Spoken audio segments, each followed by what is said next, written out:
Today I'm going to bring an Amcrest. It's a recorder. We're going to include the cameras. We're going to set it up. And we're going to take you step by step what you can do to upgrade this if you can. If you buy it right now, it might sell out in some places. And you might be lucky here and there.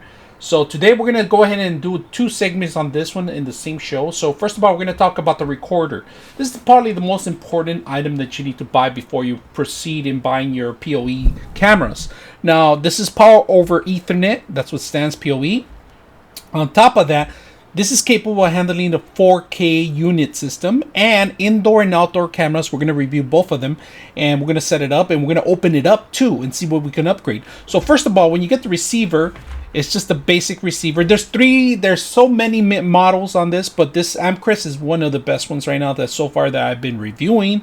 I've been messing around with it, like it so far. So we're going to talk about it why. So in front of it, you can see it's a USB connection in front. So here you can plug in a keyboard, mouse. You go add the firmware if you want. It's up to you, optional.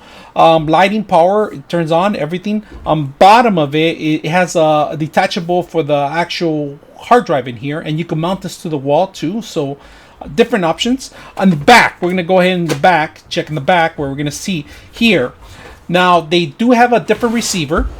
They have one that could accommodate more cameras. This one only could accommodate 8 cameras. It has 8 channels. Power adapter.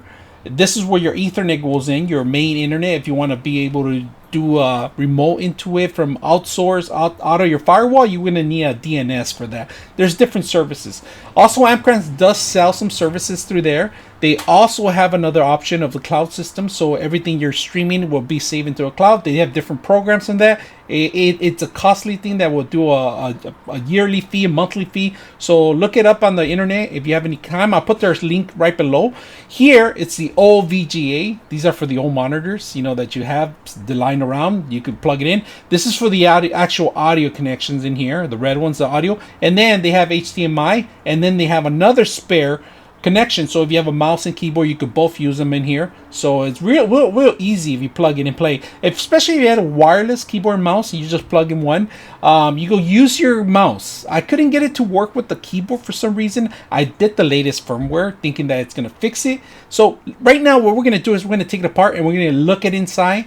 And people were asking me questions about on this system, this particular system. It's a little difficult if this gets lost or stolen and somebody's trying to hack into your video. It's going to be a little harder than that, but there's ways to do it. So we're going to go ahead and talk about it, and we're going to go open it up and see what you can do on the next step.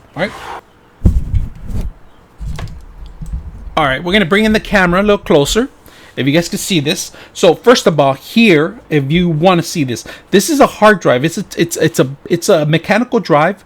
It's not a SATA drive. This one has about 3 terabytes. You go upgrade this to 10 terabytes, even more now. Seagate makes good hard drives.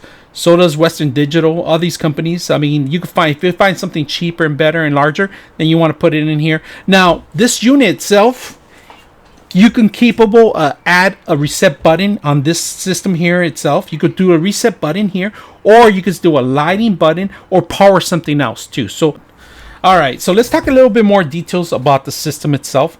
Now, the system itself can record probably up to a whole month, depending on your settings that you have, even longer. I even heard stories of people recording up to 3 months on some of the hard drives. So the larger the hard drive, the better unit it is. All right, one thing that I didn't mention and I forgot to mention is that they give you this little setup layout. So it's not bad. It's a sticker.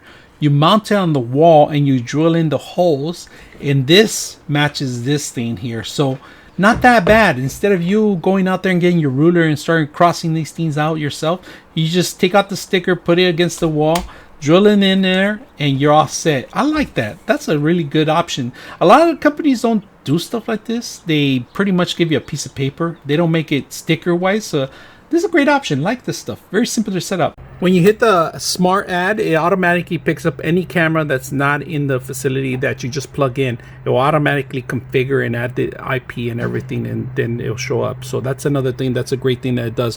So when we hit that button, it does it automatically to identify. Now this system has like 8 ports for 8 different channels, different cameras. So right now we're just doing one camera, so we could do a demo and go ahead and continue. All right, so we added one camera already with the smart add. I did this one by accident. There's nothing included. It was probably the old connection. So we're going to go ahead and do the next startup. On the next channel, this is all the channels that we have, all the numbers. This is the device that we currently have. We could change the name of it. We'll do that down the line. We want to do the 24 hours instead of the other. You could change this, of course, to different hours sync. Auto log out in 10 minutes. You could change that. Replay 5 minutes. You can do that remotely. You can change all the durations and everything, including the NTSF. If you're in a different country, you could do the other one, the other format, but unfortunately this one doesn't have it. I did the latest update on the system itself, so it's working with the latest update that the company has posted. Date and time, the format that you want to see it on. You could come back in here and change it. Week, from the 2nd to the November 1st. It tells you exactly the duration of the systems, the server, where we're going to be connecting to, for it's getting actually the timeline. This is all changeable, so this is a great thing that they give you all this stuff. So you just hit the next step. All right, so this is a little thing that you can do on the camera. So let me take you back to the main menu. Let me log in first. So we're going to create another account here, just in case, we ever get locked out or we forget the password. So we want to make sure that we are able to create another account. So let's go back and find accounts. It will be under settings, and it'll be systems, I believe. Yep, here it is. Display accounts. So right now we only have one, the admin, which is I, and then the default. So we're going to go ahead and create another one.